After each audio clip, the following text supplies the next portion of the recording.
पुण्यात आज उपमुख्यमंत्री अजित पवार यांनी नगरसेवकांसोबत बैठक घेतली। महापालिकेच्या पुढील कामकाजाबाबत तसेच विरोधी पक्षनेत्याच्या निवडीसाठी ही बैठक महत्त्वाची मानली जाते।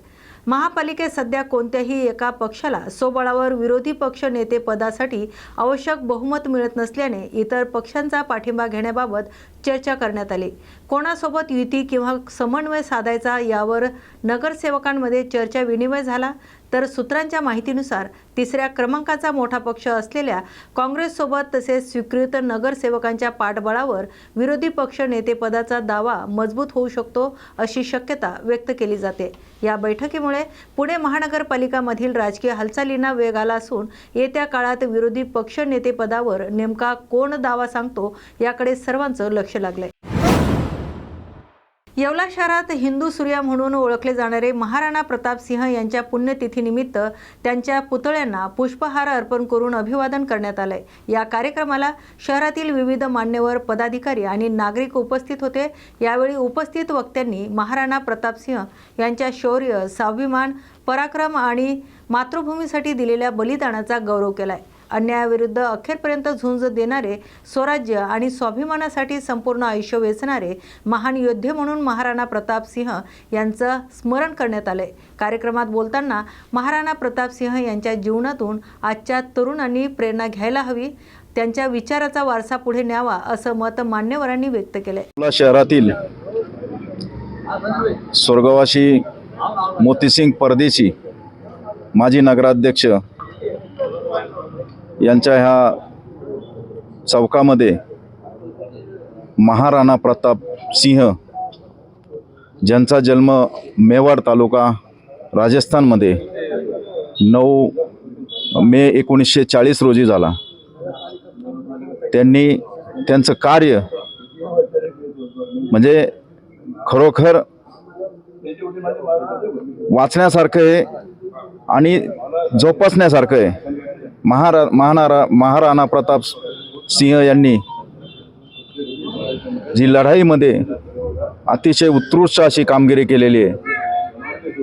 त्यांच्याकडे चेतक नावाचा हा घोडा होता। ज्या वेळेस त्यांनी धनुष्यबाणाला हात घातला आणि त्यामध्ये त्यांचा त्या ठिकाणी त्यांचं निधन झालेलं, परंतु शूरवीर ज्याला म्हणतात त्यातले म्हणजे महाराणा प्रताप सिंह। मी आज त्यांच्या 429व्या पुण्यतिथीनिमित्त त्यांना आदरांजली वाहतो। त्याचप्रमाणे या महाराष्ट्र राज्याचे अन्न आणि नागरी पुरवठा मंत्री आदरणीय छगनरावजी भुजबळ साहेब यांच्या वतीने महाराणा प्रताप सिंह यांना आदरांजली वाहतो। हिंदू सूर्य महाराणा प्रताप सिंह यांची 429वी पुण्यतिथी, या पुण्यतिथीनिमित्त सर्व येवल्यातील नागरिक, सर्व नगरसेवक, उपनगराध्यक्ष या पुण्यतिथीनिमित्त सगळे जमलेले, या निमित्त पुण्यतिथीनिमित्त महाराणा प्रताप यांना विनम्र अभिवादन। पुणे जिल्ह्यातील कळस येथे विठ्ठल रुक्मिणी मंदिर परिसरात ग्रामस्थांनी ईव्हीएम विरोधात आंदोलन सुरू केले। प्रभागातील काही बूथवर मतदान कमी झाल्याचा आरोप करत ग्रामस्थ आक्रमक झाल्याचं पाहायला मिळाले। हे आंदोलन शिवसेनेच्या वतीने ईव्हीएमच्या छायाचित्रासह करण्यात येत मतदान प्रक्रियेबाबत शंका उपस्थित करण्यात आल्यात। आंदोलनादरम्यान शिवसेनेचे पदाधिकारी सतीश म्हस्के, विवेक बनसोडे आणि गिरीश जयवळ यांनी ग्रामस्थांसोबत सहभाग नोंदवलाय। दरम्यान आंदोलनाच्या वेळी ईव्हीएम मशीन विरोधात प्रतिकात्मक निषेध व्यक्त करण्यात आलाय। घटनेची माहिती मिळताच संबंधित यंत्रणांकडून परिस्थितीवर लक्ष ठेवण्यात येते। तर या आंदोलनामुळे कळस परिसरातील राजकीय वातावरण तापलं असून प्रशासनाकडून पुढील कार्यवाही स्पष्टीकरणाची प्रतीक्षा आहे।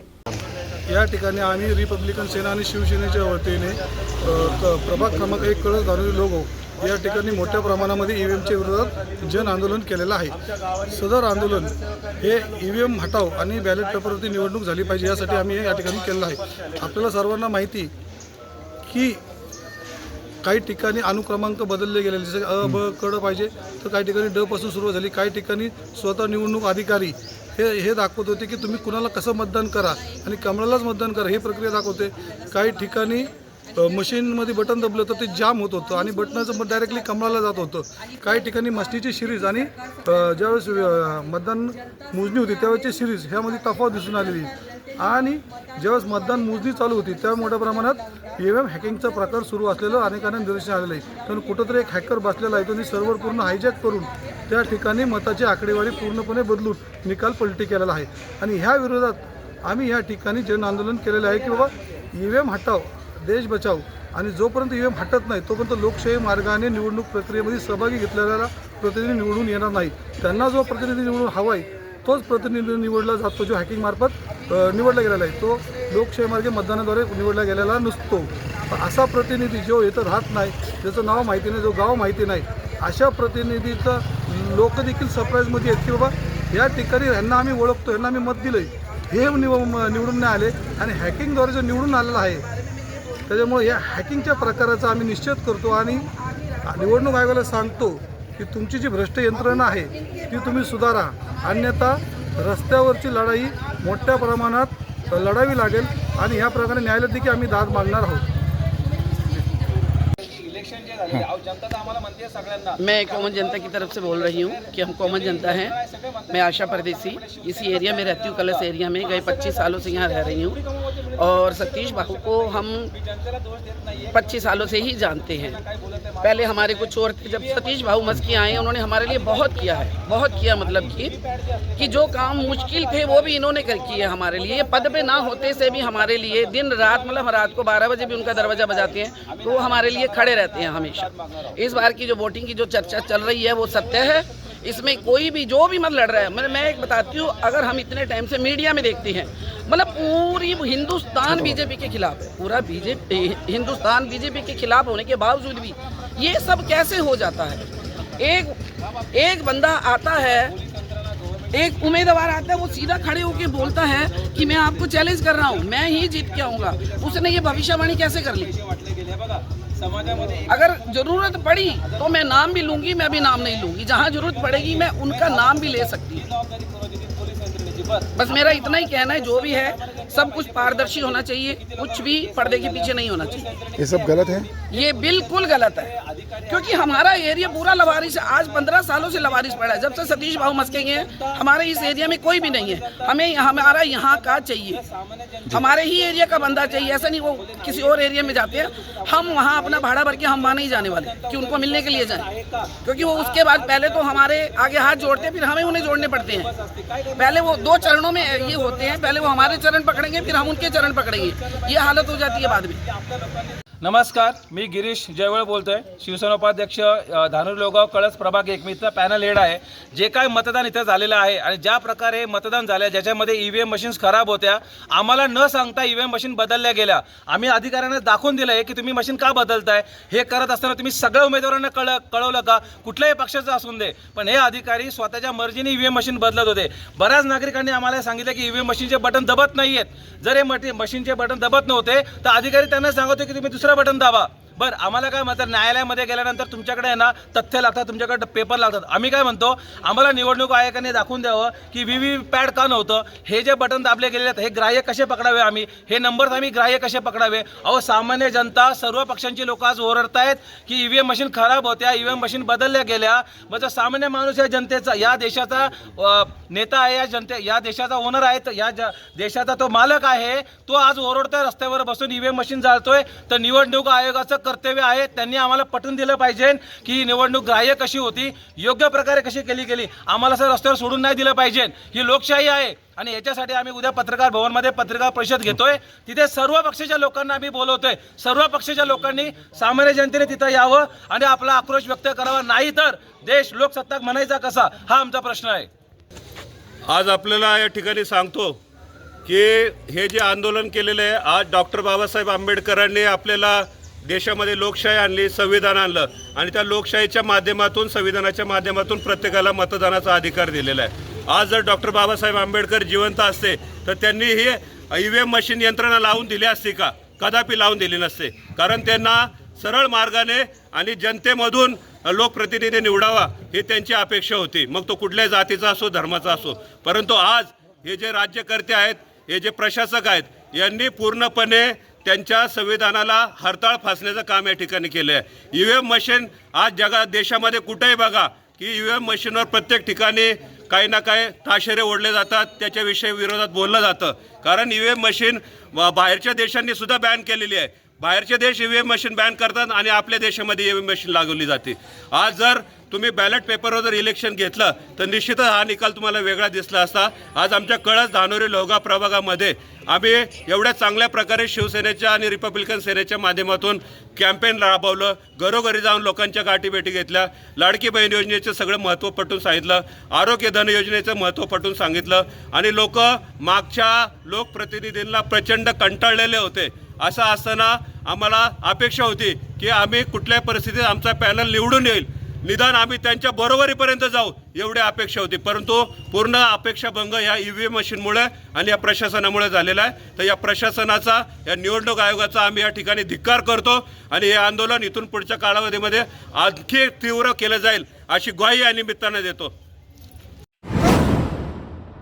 राष्ट्रीय सुरक्षा सप्ताहाच्या निमित्ताने आज बुलढाणा येथे सार्वजनिक बांधकाम विभाग आणि बुलढाणा अर्बन यांच्या संयुक्त विद्यमाने जनजागृती कार्यक्रमाचे आयोजन करण्यात आले. हा सुरक्षा सप्ताह 1 ते 31 जानेवारी या कालावधीत राबवण्यात येत असून रस्ते अपघातावर नियंत्रण मिळवण्यासाठी नागरिकांमध्ये जागरूकता निर्माण करण्याचा उद्देश आहे. या उपक्रमाची सुरुवात शहरातून काढण्यात आलेली जनजागृती रॅलीने झाली. त्यानंतर बुलढाणा बस स्थानक परिसरात आयोजित कार्यक्रम जिल्हा मुख्यालयातील अधिकारी आणि कर्मचाऱ्यांनी वाहतूक नियमाचं पालन करण्याची शपथ घेतली. या कार्यक्रमाला सार्वजनिक बांधकाम विभागाचे कार्यकारी अभियंता जितेंद्र काळे, बुलढाणा अर्बनचे संस्थापक अध्यक्ष राधेश्याम चांडक, जिल्हा अधिकारी डॉक्टर किरण पाटील, पोलीस अधीक्षक निलेश तांबे, गुन्हा शाखेचे सुनील अंबुलकर तसेच शहर ठाणेदार रवी राठोड यांच्यासह विविध विभागांचे अधिकारी उपस्थित होते. यावेळी बोलताना राधेश्याम चांडक यांनी सांगितले की रस्ते अपघातांमध्ये मृत्युमुखी पडणाऱ्यांमध्ये तरुणांचे प्रमाण सर्वाधिक आहे. पाश्चात्य संस्कृती स्वीकारताना इतर देशाप्रमाणे वाहन चालकांना लायसन्स देण्याची प्रक्रिया अधिक कठोर असली पाहिजे. संबंधित अधिकाऱ्यांनी लायसन्स देण्याची प्रथा कडक करण्याची आवश्यकता असल्याचं मत स्पष्ट केले. कार्यकारी अभियंता सार्वजनिक बांधकाम विभाग बुलढाणा आज 37वा राष्ट्रीय सुरक्षा सप्ताह आपण साजरा केलेला आहे. जोडजोड हा रस्ता सुरक्षा सप्ताह जो आहे तो 1 जानेवारी ते 31 जानेवारीच्या दरम्यान पाळला जाणार आहे. त्या माध्यमातून आपण पूर्ण जिल्ह्यात म्हणजे आमचं जे उपविभाग आहे, चिखली असो, मेहकर असो, देऊळगाव राजा असो, त्यानंतर बुलढाणा असो, या पूर्ण यांच्या ज्युरिडिक्शनमध्ये हा सप्ताह राबवला जाणार आहे. या रस्ता सुरक्षा सप्ताहाचा उद्देश एकच आहे की लोकांमध्ये जागरूकता निर्माण व्हावी आणि रस्ता अपघाताचं प्रमाण कमी व्हावं. आपण जर पाहिलं आहे की दररोज 450 लोक मृत्युमुखी पडत आहे, तर हा आकडा कुठंतरी शून्यावर यायला पाहिजे. त्यासाठी लोकांमध्ये जे वाहन चालवतात त्यांच्यामध्ये जागरूकता होणे फार गरजेचं आहे. आपण जर पाहिलं असेल तर एक आपल्या बाजूच्या राष्ट्राचं जर आपण उदाहरण घेतलं ऑस्ट्रेलियाचं, तर ऑस्ट्रेलियाचं प्रमाण हे अत्यंत नगण्य आहे, म्हणजे 0 आहे. तर आपण सुद्धा आपल्या नागरिकांमध्ये जागरूकता निर्माण व्हायला पाहिजे. त्यामुळेच आज या सप्ताहाचं आयोजन करण्याचं शासनाला आवश्यकता पडलेली आहे. मित्रांनो, जर आपण सजग झालो तर निश्चितच आपल्याला रस्ता सुरक्षा सप्ताह राबवण्याची आवश्यकता पडणार नाही. त्या माध्यमातून आपल्या रस्त्यावर जवळजवळ 1.5 लाख लोक मृत्युमुखी पडत आहेत. तर हा आकडा कुठंतरी थांबायला पाहिजे. त्यामुळेच आमच्या रस्त्याचा जो आहे, आता रस्ते जवळजवळ आपण पाहिलेले आहेत की आपला नॅशनल हायवे असो, राज्यमार्ग असो किंवा आमचा MDR असो, रस्त्याची कंडिशन चांगली होत आहे. त्यामुळे गतीसुद्धा वाढत आहे. तर ही गती कुठंतरी थांबायला पाहिजे. प्रत्येक ठिकाणी स्पीड ब्रेकर टाकणे हा त्यावरचा पर्याय नाही. स्पीड ब्रेकरचे दुष्परिणामसुद्धा आहेत, कारण त्यामुळे आपल्याला स्पॉन्डिलायटिसचे आजार होतात. त्यापेक्षा आपण स्पीड ब्रेकर टाकल्यापेक्षा नागरिकांनी सजग व्हायला पाहिजे, वाहतुकीचे नियम पाळायला पाहिजे. त्यामुळे निश्चितच अपघाताचं प्रमाण कमी होईल. मी सर्वांना या रस्ता सुरक्षा अभियानाच्या माध्यमातून आवाहन करतो की सर्वांनी रस्ता सुरक्षिततेचे नियम पाळा आणि अपघात टाळा. एवढंच मी बोलेल. नमस्कार. 37वा राष्ट्रीय सुरक्षा सप्ताह सार्वजनिक बांधकाम विभाग बुलढाणा व बुलढाणा अर्बन पॉप्युलर सोसायटी यांनी संयुक्तपणे आज या ठिकाणी साजरा केला. त्या कार्यक्रमाच्या निमित्ताने रस्त्यावर होणारे अपघात व त्यासाठी घेणारी काळजी यासाठी सगळ्यांना संदेश देण्यात आला. त्याबाबत पथनाट्य या ठिकाणी साजरा करण्यात आला. मुळात प्रश्न असा आहे की आम्ही सगळे लोक पाश्चात्य देशाची भोगवादी संस्कृती स्वराज्य फार लवकर स्वीकारतो.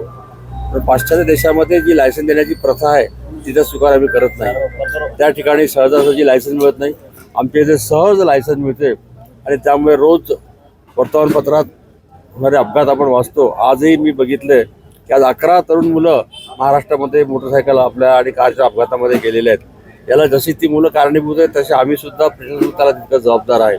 कोणी तिबलशीर गाडी चालवते, हेल्मेट वापरत नाही, दारू पिऊन गाडी चालवतात, वेग मर्यादा नाही, त्यामुळे सगळे होतात. मी आपल्या सगळ्यांना असं आवाहन करेल की आपण सगळ्यांनी शासकीय अधिकाऱ्यांनी कुठेतरी लायसन देण्याची जी प्रथा आहे ही कडक करावी आणि रस्त्यावर ते सिग्नल्स, वाहतूक नियंत्रण याकडे विशेष लक्ष द्यावं आणि या बाबतीमध्ये जनजागृतीचा हा एक कार्यक्रम होता. आपण सगळे या ठिकाणी आलात. धन्यवाद. बुलढाणा जिल्ह्यात मुख्यमंत्री लाडकी बहीण योजना अंतर्गत लाभ घेणाऱ्या महिलांमध्ये सध्या चिंतेचं वातावरण आहे. लाभ कायमस्वरूपी बंद होणार अशा अफवामुळे आज मोठ्या संख्येने महिलांनी जिल्हा महिला आणि बाल कल्याण कार्यालय बुलढाणा येथे धडक दिली. मिळालेल्या माहितीनुसार बुलढाणा जिल्ह्यात सुमारे 6.5 लाख महिलांनी या योजनेचा लाभ घेतला होता. मात्र गेल्या 2 महिन्यापासून KYCतील त्रुटीमुळे जवळपास 30,000 महिलांचा लाभ थांबलेला आहे. लाभ अचानक बंद झाल्याने कारण जाणून घेण्यासाठी आणि चौकशीसाठी महिलांची कार्यालयात मोठी गर्दी पाहायला मिळाली. अधिकाऱ्याकडून मिळालेल्या प्राथमिक माहितीनुसार KYC प्रक्रियेत आढळलेले तांत्रिक त्रुटीमुळेच लाभ रोखण्यात आला आहे. त्यामुळे संबंधित त्रुटी दुरुस्त करण्याची संधी देण्यात यावी, तसेच लाभ पुन्हा सुरू करण्यात यावा अशी मागणी लाभार्थी महिलांकडून करण्यात येते. दरम्यान योजनेचा लाभ कायमस्वरूपी बंद झालेला नसून दुरुस्तीनंतर लाभ पुन्हा सुरू होण्याबाबत स्पष्टता द्यावी अशी अपेक्षा महिलांकडून व्यक्त केली जाते. संदीप सोनुले, मी सागुनेतून आलेली आहे आणि आम्ही सगळ्याच महिला इथे उपस्थित आहे. सर, आम्ही ज्या महिलांनी KYC केलेल्या होत्या आणि ज्यांनी नाही केल्या त्यांचेही पडले आणि ज्यांनी केले त्याचे थांबलेले. तर आमची एवढीच रिक्वेस्ट आहे की सर, आमचे जे लाडके भाऊ आहेत आमची एवढीच रिक्वेस्ट आहे की आम्हाला एक संधी द्यावी आणि KYCचा जो प्रॉब्लेम आहे तो सॉल्व्ह करावा, म्हणजे आम्हाला सगळ्याला लाभ घेता येईल. काही महिलांना भेटलेत आणि काही महिलांना नाही भेटलेत, तर तो म्हणजे घराघरामध्ये खूप प्रॉब्लेम होत आहे. तर एवढीच रिक्वेस्ट आहे आमच्या भावाला की परत KYCचा प्रॉब्लेम, हा जो प्रॉब्लेम आहे तो सॉल्व्ह करावा. सातारा जिल्ह्यात जिल्हा परिषद आणि पंचायत समिती निवडणुकीच्या पार्श्वभूमीवर राजकीय हालचालींना वेग आलाय. इच्छुक उमेदवाराकडून पक्षाचे तिकीट मिळवण्यासाठी जोरदार प्रयत्न असतानाच खासदार उदयनराजे भोसले यांच्याशी संबंधित एक व्हिडिओ सध्या चर्चेत आलाय. मसूर जिल्हा परिषद गटातून उमेदवारीसाठी इच्छुक असलेले कुलदीप क्षीरसागर यांनी शक्ती प्रदर्शन करीत उदयनराजे भोसले यांच्याकडे आपली उमेदवारी निश्चित करण्याची मागणी केली. यावेळी बोलताना त्यांनी भावनिक भाषेत उमेदवारीबाबत आग्रह धरीत एक विधान केले, ज्यामुळे उपस्थितांमध्ये क्षणभर हर्ष पिकला. यापूर्वीच निवडणुकांमध्ये कुलदीप क्षीरसागर यांनी उदयनराजे भोसले यांच्या प्रचाराची जबाबदारी सांभाळली होती.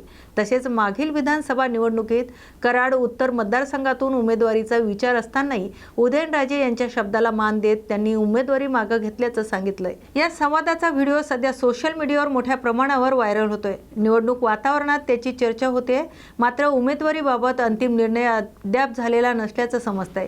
या घटनेमुळे सातारा जिल्ह्यातील निवडणूक राजकारणात रंगत वाढल्याची चित्र दिसत आहे. ठाणे महापौर पदाबाबत सुरू असलेल्या चर्चेवर खासदार नरेश म्हस्के यांनी आज स्पष्ट भूमिका मांडली. ठाणे महापौर पदाचा अंतिम निर्णय हा शिवसेना भाजप युतीचे वरिष्ठ नेते देवेंद्र फडणवीस आणि एकनाथ शिंदे हेच घेतील असं त्यांनी सांगितले. भाजपकडून महापौर पदाची मागणी होत असल्याच्या चर्चेवर प्रतिक्रिया देताना नरेश म्हस्के म्हणाले की मागणी करणे हा प्रत्येक पक्षाचा अधिकार आहे. सध्या ठाणे महापालिकेत आवश्यक 66च्या बहुमतापेक्षा आमच्याकडे सुमारे 10 नगरसेवक अधिक आहेत. तसेच आमची संख्या पुढे वाढण्याची शक्यता आहे. मात्र भाजपला महापौर पद द्यायचे की स्थायी समितीचे अध्यक्षपद किंवा अन्य जबाबदाऱ्या द्यायच्या याचा निर्णय वरिष्ठ पातळीवरच होईल असं त्यांनी स्पष्ट केले. युती म्हणून निवडणूक लढवली असल्याचं सत्तेत वाटा दिला जाणार असल्याचंही त्यांनी नमूद केले. मुंबई आणि कल्याण डोंबिवली महापौर पदाबाबत सुरू असलेल्या चर्चेवर बोलताना ह्या सर्व निर्णयाबाबत अंतिम शब्द वरिष्ठ नेतेच घेतील असं नरेश म्हस्के यांनी पुन्हा एकदा स्पष्ट केले. तशाच पद्धतीचा आहे. अगदी 99% हा स्ट्राईक रेट आहे.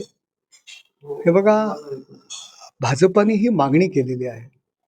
मागणी प्रत्येकजण करत असतो, परंतु हा निर्णय शिवसेना आणि भाजपाचे वरिष्ठ नेते माननीय देवेंद्रजी फडणवीस आणि एकनाथ शिंदेसाहेब बसून हा निर्णय घेतील. त्यामुळे या निर्णयावरती प्रतिक्रिया देणं किंवा या मागणीवर प्रतिक्रिया देणं मला उचित वाटत नाही. आज शिवसेनेचे एकूण जे संख्याबळ लागतं, जवळजवळ 66चं संख्याबळाची आवश्यकता आहे, परंतु 10 नगरसेवक जास्त आहेत शिवसेनेचे. आणखीसुद्धा 75मध्ये संख्या वाढण्याची शक्यता आहे. थोड्याच दिवसात तुम्हाला समजेल.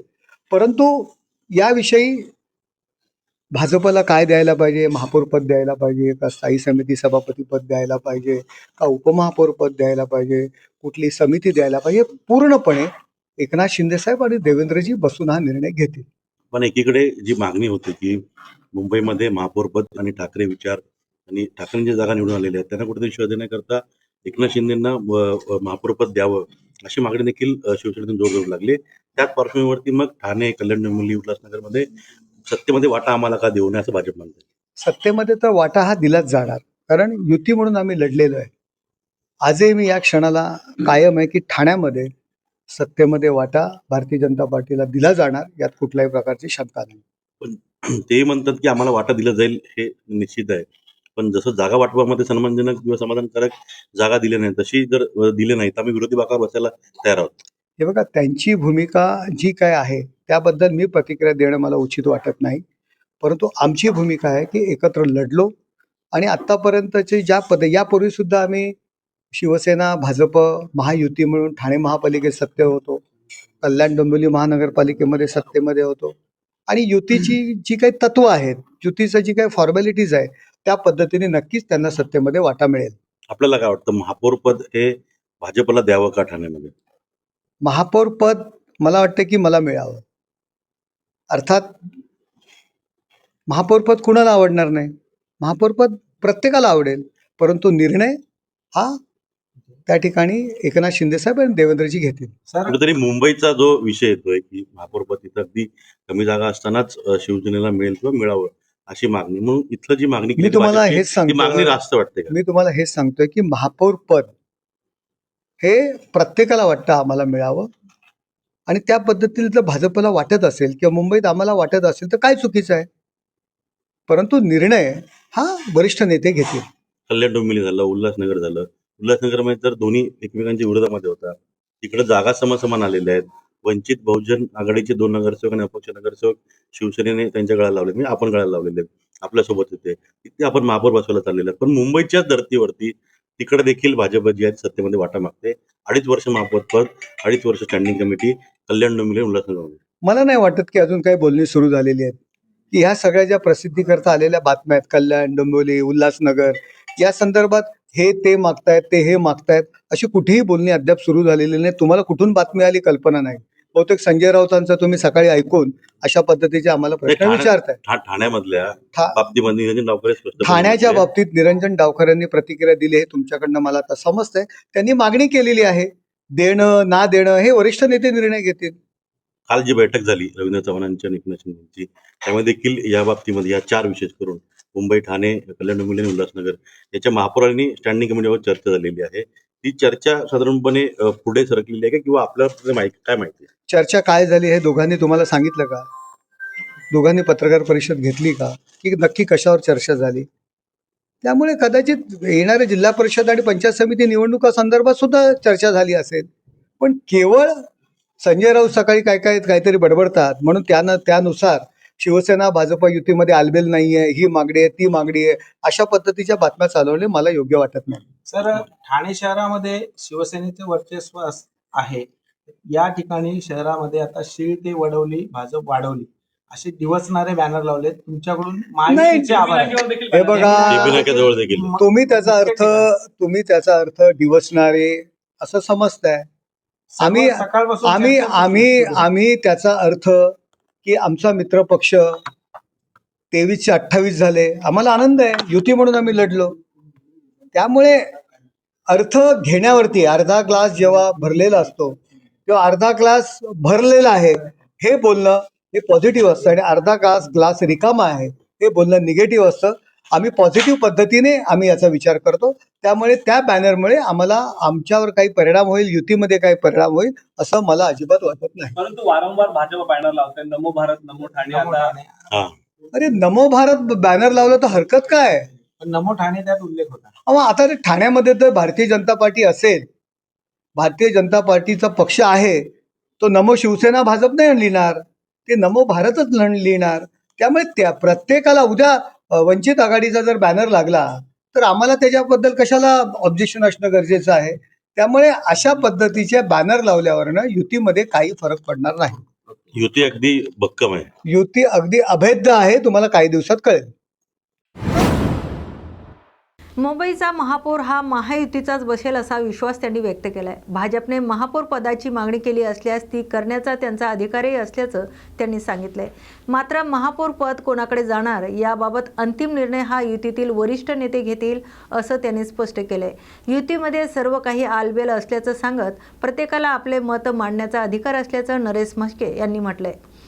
भाजपकडून लावण्यात आलेल्या बॅनरवर प्रतिक्रिया देताना त्यांनी सांगितलंय, बॅनर लावल्याबाबत कोणताही आक्षेप नाही. विजयाच्या आनंदात बॅनर लावण्यात आले असून ते डिवचण्यासाठी लावले गेले आहेत असे मानण्याचं कारण नसल्याचंही त्यांनी स्पष्ट केले. दरम्यान संजय राऊत यांच्या वक्तव्यावर प्रतिक्रिया देताना नरेश म्हस्के म्हणाले, त्यांच्या वक्तव्याकडे आम्ही फारसं लक्ष देत नाही. एकीकडे भाजपसोबत चर्चा सुरू असल्याचं वास्तव्य असताना विरोधी स्वरूपाची वक्तव्य केली जात असल्याचं त्यांनी नमूद केलंय. शेवटी बोलताना नरेश म्हस्के यांनी पुन्हा स्पष्ट केलंय, मुंबईचा महापौर महायुतीचाच असावा अशी त्यांची भूमिका आहे. मात्र या संदर्भातील अंतिम निर्णय वरिष्ठ नेतेच घेतील असं ते म्हणाले. संजय राऊत काय प्रतिक्रिया देतात?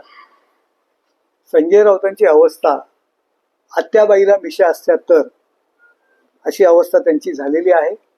मेरी आवाज सुनो अशा पद्धतीने ते सकाळच्या गप्पा मारतात. त्यांच्या तब्येतीत थोडी सुधारणा झालेली दिसते. लवकरात लवकर ते अगदी छानपैकी बरे व्हावेत एवढी सदिच्छा मी त्यांना देतो. मुंबईचा महापौर जर भाजपचा होईल तेव्हा शोककळा होईल असं देखील आता राऊतांचं म्हणणं. म्हणजे शिवसेनेचा एकीकडे बोलतात की आमची आणि देवेंद्रजीची चर्चा झालेली आहे, एकीकडे बोलतात मुंबईचा महापौर भाजप झाला तर शोककळा या ठिकाणी पसरेल. ही दुटप्पी भूमिका नक्की काय आहे? त्याच्यामुळे संजय राऊतांची भूमिका ही नक्की काय हे तपासण्याकरता जो मानसोपचार तज्ज्ञ आहे त्यांची खऱ्या अर्थाने गरज लागणार आहे.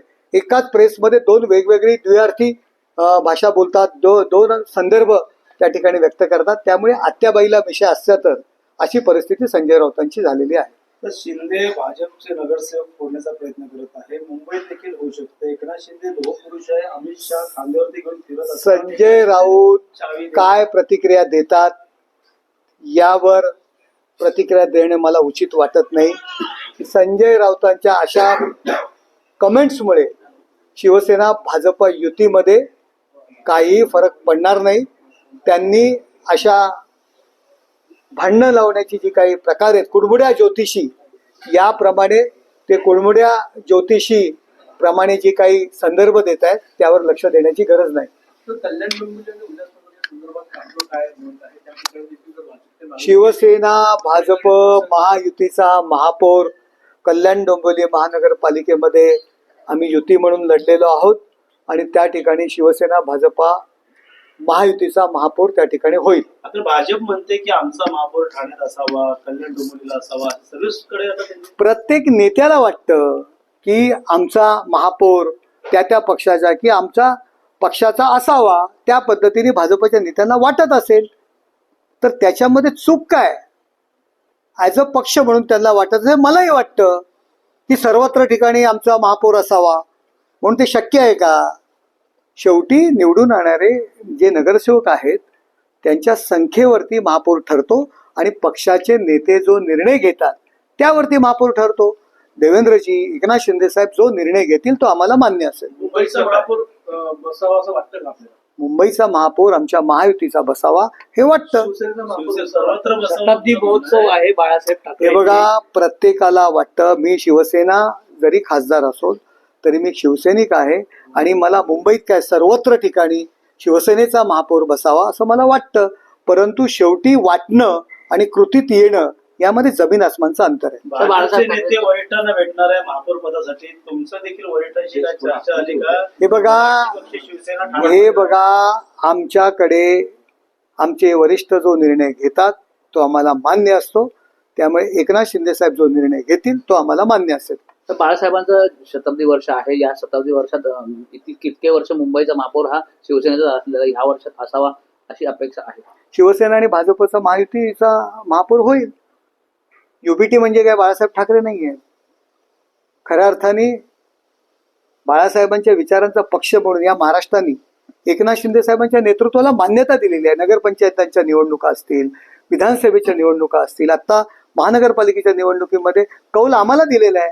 त्यामुळे युबीटी हा काही वारसा हक्काचा विषय नाही आहे. राजकारण हे वारसा हक्काने नसतं, कामावरती असतं आणि कामावरती एकनाथ शिंदे साहेबांना कौल बाळासाहेबांचा वारसा म्हणून, कामाचा वारसा म्हणून जनतेने दिलेला आहे, महाराष्ट्रातील जनतेने. त्यामुळे शिंदे साहेबांच्या नेतृत्वाखाली जो आमचा पक्ष आहे तोच खऱ्या अर्थाने बाळासाहेबांचा वारसा चालवतोय. संजय केळकर असेल किंवा निरंजन डावकरांचं म्हणणं आहे की योग्य सन्मान जर मिळाला नाही, योग्य पद जर मिळालं तर वेगळीच चूल मांडू, त्याच्या विरोधात विरोधी बाकावर बसू. बघा यापूर्वी सुद्धा युती होणार नाही, युती करणार नाही अशा पद्धतीची संजय केळकरांची वक्तव्य होती.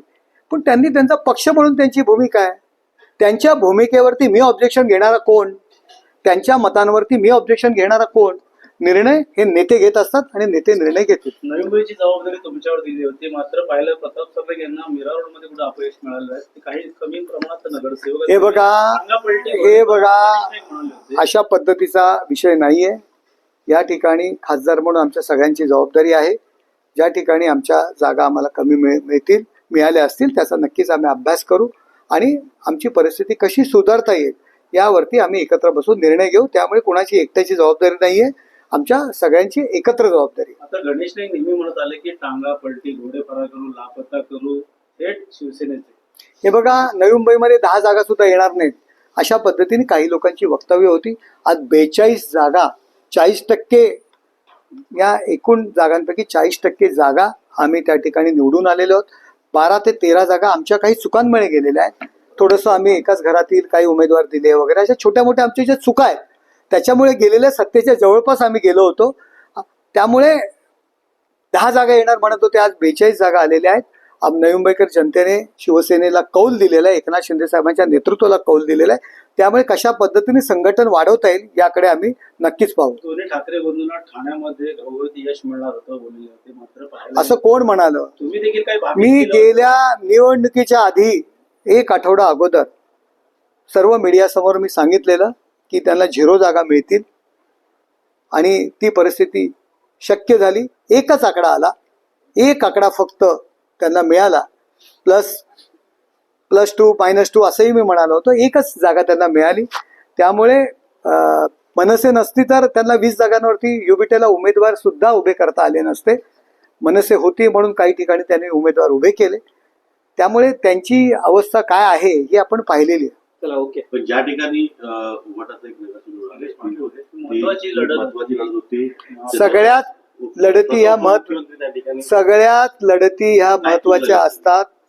सगळ्यात लढती ह्या महत्वाच्या असतात. जेव्हा निवडणुकीला उभं राहतो तेव्हा मुंबऱ्यातली लढत, राबोडीतली लढत सुद्धा आमच्या दृष्टीने महत्वाची आहे. त्या पॅनलमध्ये शिवसेनेच्या 3 जागा निवडून आलेल्या आहेत. त्याकडे का नाही आपण पाहत? त्या ठिकाणी आलेला उमेदवार युबीटी म्हणून निवडून आलेला नाहीये. युबीटीचा तो कधीही सदस्य नव्हता. शेवटच्या क्षणी युबीटीचा उमेदवार म्हणून त्या ठिकाणी तो उभा राहिला. पण त्याच पॅनलमध्ये शिवसेनेच्या 3 जागा निवडून आलेल्या आहेत. ते का नाही आपण दाखवत?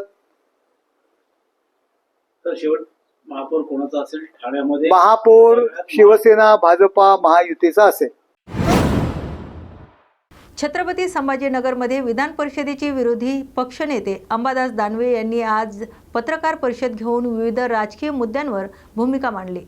मुंबईत ठाकरे गट भाजपसोबत जाणार अशी चर्चावर बोलताना दानवे म्हणाले, महापौर पद, आरक्षण आणि जागांचं वाटप अद्याप जाहीर झालेलं नाही, तर अशा परिस्थितीत केले जाणारे दावे म्हणजे हवेत गोळीबार असल्याची टीका त्यांनी केली.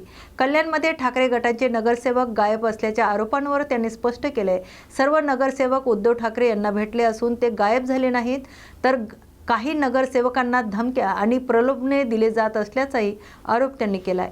चंद्रपूर महापौर पदाबाबत बोलताना दानवे म्हणाले, काँग्रेस आणि शिवसेना ठाकरे गट यांना बहुमत मिळाले असून भाजपसोबत कोणतीही तडजोड केली जाणार नाही. तसेच संग्राम पाटील यांना परदेशात जाण्यापासून रोखण्याची घटना चुकीचं असल्याचं सांगत यामुळे आंतरराष्ट्रीय कराराचं उल्लंघन होऊ शकतं असंही त्यांनी नमूद केलंय. शिवसेना संपली असल्याच्या दाव्यावर प्रत्युत्तर देताना दानवे म्हणाले, अनेक ठिकाणी ठाकरे गट दुसऱ्या क्रमांकावर असून सत्ता नसतानाही चांगली कामगिरी केली आहे. तर जिल्हा परिषद निवडणुकांसाठी सर्व जागांवर लढण्याची तयारी असून काही ठिकाणी काँग्रेससोबत आघाडीबाबत चर्चा सुरू असल्याचंही त्यांनी स्पष्ट केलंय. मला असं वाटतं अजून महापौरांचं कोणतंही आरक्षण जाहीर झालेलं नाही. कोण उभं राहायचं अजून ठरलेलं नाही. कोणाच्या जागा किती आलेल्या हेही अतिशय सुस्पष्ट आहे. असं असताना अशी चर्चा चालू आहे असं म्हणणं मला असं वाटतं हा हवेतला गोळीबार आहे. अशी कोणतीही चर्चा नाही. कल्याणमधील शिवसेना उद्धव ठाकरे गटाचे जवळपास 11 नगरसेवक गायब असल्याची माहिती समोर. गायब वगैरे काही नाही. सगळे लोक मान्य उद्धवजींना भेटलेले आहेत आणि कल्याणमध्ये भारतीय जनता पार्टी आणि आमच्यातले गेलेले गद्दार यांच्या जवळपास सारख्या 1-2 जागेचा फरक एवढ्या जागा निवडून आलेल्या आहेत आणि त्याच्यामुळे शिवसेनेच्या आमच्या निवडून आलेल्या नगरसेवकांना काही धमक्या, काही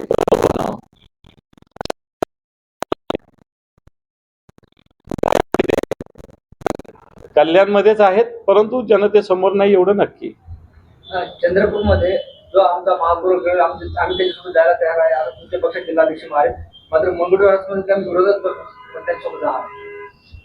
हे पहा, तिथे काँग्रेस आणि शिवसेना असं एकत्रित बहुमत आलेलं आहे.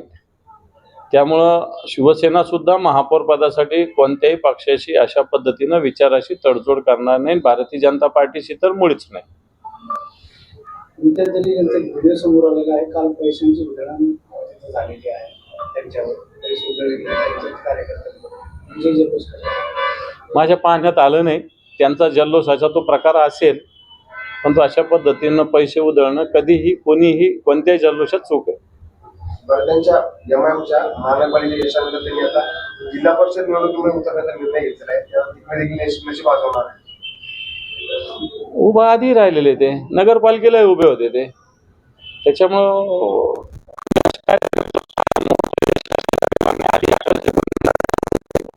आता 2-3 जागा जास्त आल्या. जिल्हा परिषदेला त्यांनी उमेदवार आधी उभे केलेलेच होते. त्याच्यात राजकीय पक्षांनी निवडणुका लढणं किंवा एमआयएम लढणं याच्यात काही विशेष नवल नाहीये. आपले नेते चंद्रकांत खैरे यांनी आपल्यावर आरोप केले की अहमद दानवे यांचा आता विषय संपलेला आहे. आता लोकसभा असेल, विधानसभा असेल, महानगरपालिका असेल या ठिकाणी यश मिळवलं. त्यामुळे आता जिल्हा परिषद निवडणुकीचे कामे हाती घेणार आहे आणि या ठिकाणी आता त्या निवडणुका माझ्या हस्ते पार पडणार आहेत. आधी त्यांच्याचकडे होते, याही त्यांच्याचकडे आहेत. मी त्यांच्या नेतृत्वाखाली काम करेल, मला काहीच अडचण. तुमचा विषय संपला आता असं काही हरकत नाही. जिल्हा परिषद निवडणुकीत आपण स्वबळावर लढणार आहे का आघाडी करू? बोलणी चालू आहे. आघाडी होण्याचा आमचे प्रयत्न आहेत. शिंदे साहेबांची नगरसेवक त्यांनी ते का ठेवलेले कसं बघताय याकडे?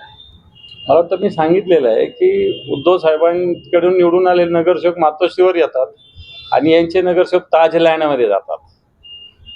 तेही तिथं कोणालाच भेटू दिलं जात नाही. याचा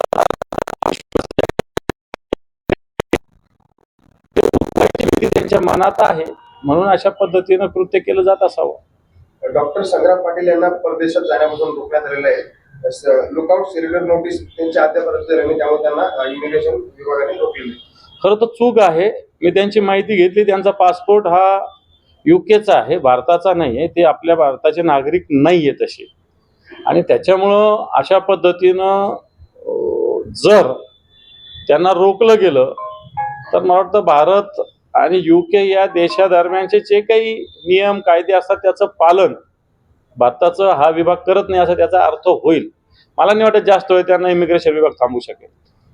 महाड येथील काही दिवसापूर्वी राष्ट्रवादी आणि शिवसेनेच्या कार्यकर्त्यांमध्ये हे मारहाणीचं प्रकरण झालं होतं. त्यामध्ये मंत्री भरत गोगावले यांचे पुत्र विकास गोगावले आणि पुतण्या महेश गोगावले यांना अद्याप अटक झालेली नाही आणि उच्च न्यायालयाने रायगड पोलिसांना हा प्रश्न उपस्थित केला. मला असं वाटतं हे तुम्ही बघितलं पाहिजे की सत्ताधारी पक्षाचे लोक कशा पद्धतीनं राजकीय हितासाठी खुनापर्यंत येत आहेत, गुन्हेगारी कोणत्या वृत्तीपर्यंत गेलेली आहे की मंत्र्यांच्या सहभागी होत आहेत आणि त्या उदाहरणावरून लक्षात येतं. मात्र पोलीस कारवाई करत नाही, मात्र न्यायालय त्यांना प्रश्न उपस्थित करते. न्यायालयाने प्रश्न उपस्थित केला पण पोलिसांनी कारवाई काय केली हा पण प्रश्नच आहे ना. पोलीस थातूर उत्तर देतील न्यायालयाला. धुळे महानगरपालिकेच्या जाहीर झालेल्या निकालात भाजप पहिला क्रमांकाचा पक्ष ठरला असून MIMने दुसऱ्या क्रमांकावर आपली बाजी मारली आहे. धुळे महानगरपालिकेत भाजपचे 50 नगरसेवक निवडून आले तर दुसरीकडे MIMचे 10 नगरसेवक निवडून MIM पक्ष हा दुसऱ्या क्रमांकाचा पक्ष ठरलाय. महाविकास आघाडीतील शिवसेना, ठाकरे गट, शरद पवारांची राष्ट्रवादी, मनसे आणि काँग्रेसला या ठिकाणी खातं देखील खोलता आलं नाही. म्हणून दुसऱ्या क्रमांकाचा पक्ष ठरलेला MIM पक्षाचा विरोधी पक्षनेता असेल असा विश्वास इर्शाद जहागीरदार यांनी व्यक्त केलाय.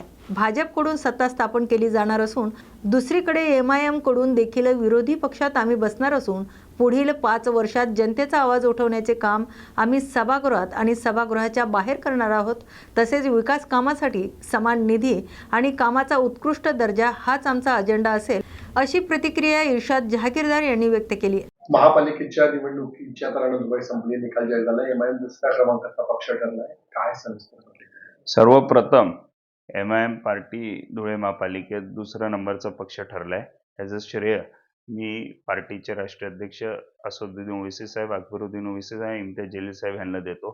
जे आमच्या हैदराबादवरून आमदार आले, माजिद हुसेन साहेब, हुसैनी पासा साहेब, सोहेल कादरी साहेब, मोहम्मद नसरुद्दीन साहेब यांनी जे इथं अथक परिश्रम घेतले 10 दिवस, त्यामुळे हे फळ आज आम्हाला बघायला भेटलंय. मी धुळे शहराची जनता व MIM वर प्रेम करणारे सर्व लोकांचं पण विशेष आभार व्यक्त करतो की त्यांनी आमच्यावर विश्वास ठेवला आणि आम्हाला धुळे महापालिकेत प्रमुख विरोधी पक्ष म्हणून भूमिका बजावण्यासाठी आम्हाला संधी दिली. हे आपल्या माध्यमातून, आपल्या चॅनलच्या माध्यमातून मी एक विश्वास देऊ इच्छितो धुळेच्या जनतेला की आम्ही विरोधी पक्षात भक्कमपणे जनतेची आवाज उठवायचं काम करू. ते सभागृहात असू या किंवा रस्त्यावरची लढाई असू दे, MIM पार्टी धुळे शहराची ही लढाई भक्कमपणे लढणार आहे. आमचा एजेंडा हे राहणार आहे की 19 प्रभागात समान विकास निधीचं वाटप आणि कोणत्याही विकास कामात भ्रष्टाचार न होता क्वालिटी विकास कामं होणे, ज्यामुळे त्याचा एंड ऑफ द यूज फायदा जनतेला व्हायला पाहिजे. ह्याच्याकडं आमचं विशेष लक्ष राहणार आहे आणि MIM पार्टी धुळ्याची जनतेची लढाई लढेल हे मी आपल्या माध्यमातून विश्वास देतो. जनतेच्या प्रलंबित आणि ज्वलंत प्रश्नाकडे शासनाचं लक्ष वेधण्यासाठी महाराष्ट्रातील विविध भागात अखिल भारतीय किसान सभा यांच्या वतीने मोर्चे, धरणे आणि रास्ता रोको आंदोलन सुरू केले.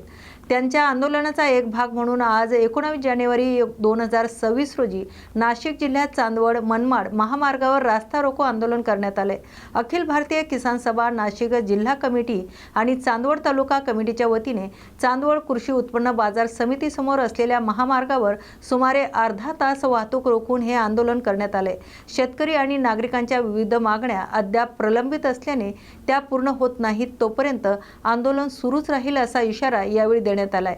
यावेळी बोलताना अखिल भारतीय किसान सभा नाशिक जिल्हा अध्यक्ष हनुमंत गुंजाळ यांनी सांगितलंय की सरकारकडून वारंवार आश्वासने दिली जात आहेत, मात्र प्रत्यक्षात शेतकऱ्यांच्या प्रश्नावर कोणतीही ठोस कार्यवाही होत नाही. त्यामुळे रस्त्यावर उतरून आंदोलन करण्याशिवाय पर्याय उरलेला नाही असंही त्यांनी स्पष्ट केलंय.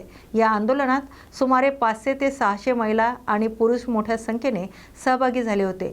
आंदोलनादरम्यान शब्बीर सय्यद, कारभारी माळी, शिवाजी सोनावणे, शंकर गवळी, सुरेश पवार, शिवाजी गांगुर्डे, शरद गुंजाळ यांच्यासह अनेक कार्यकर्ते उपस्थित होते. आज 17 तारखेपासून माजी आमदार जीवा पांडू गावित यांच्या आदेशानुसार प्रलंबित असलेले वनजमीनचे दावे आणि शेतकऱ्यांच्या शेतीमालाला भाव मिळावा व त्या शेतीला पाणी मिळावा याच्यासाठी गावित साहेबांच्या नेतृत्वाखाली आज संपूर्ण महाराष्ट्रामध्ये हे आंदोलन चालू केलेलं आहे. म्हणून त्याचा भाग म्हणून चांदवड तालुका किसान सभेच्या वतीने काल 18 तारखेला 18 जानेवारीला आम्ही पण सुरुवात केलेली आहे आणि म्हणून आमचे जोपर्यंत प्रश्न त्याच्यामध्ये वनजमीनचा प्रश्न प्रामुख्याने आहे, दुसरा शेतकऱ्यांच्या शेतीमालाला भाव आणि शेतकऱ्याला कर्जमाफी जोपर्यंत मिळत नाही, कांद्याला हमी भाव मिळत नाही, तोपर्यंत हे आंदोलन चालूच राहणार आहे.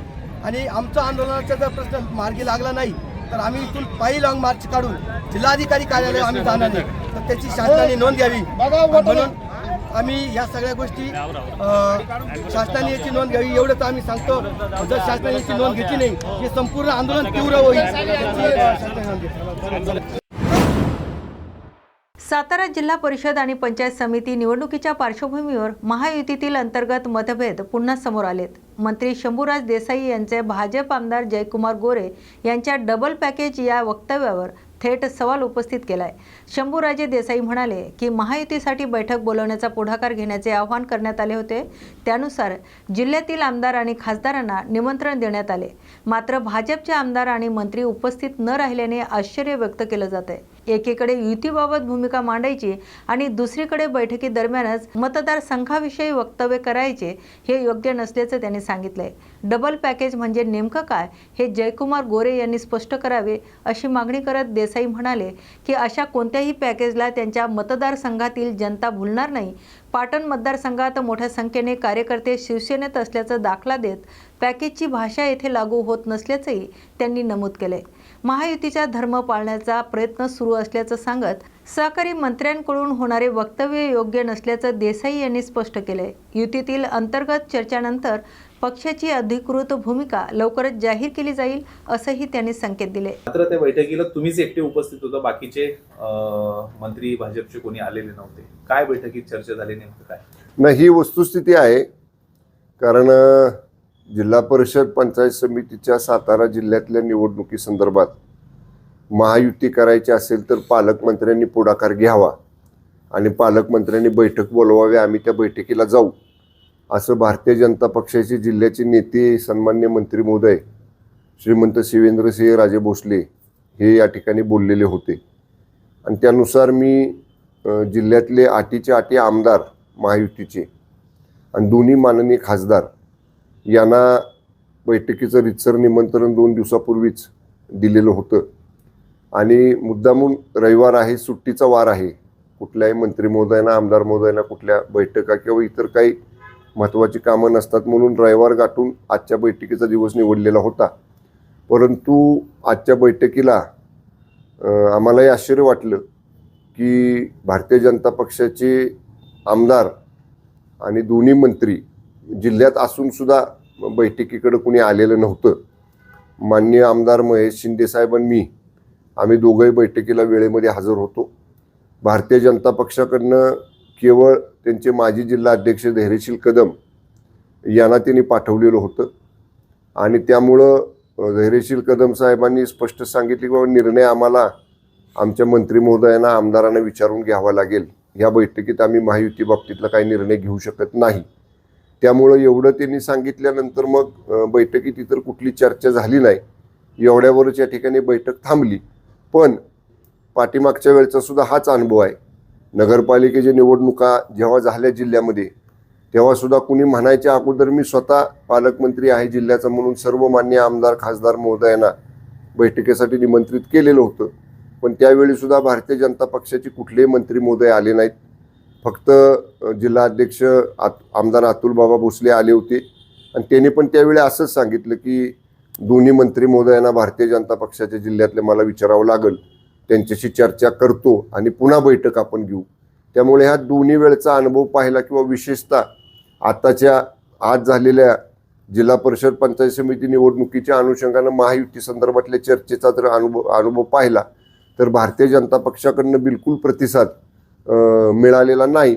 आणि त्यामुळं आता पुढची भूमिका ही निश्चितपणे काही कालावधीतच किंवा लवकरच शिवसेना म्हणून आम्हाला या ठिकाणी घ्यावी लागेल.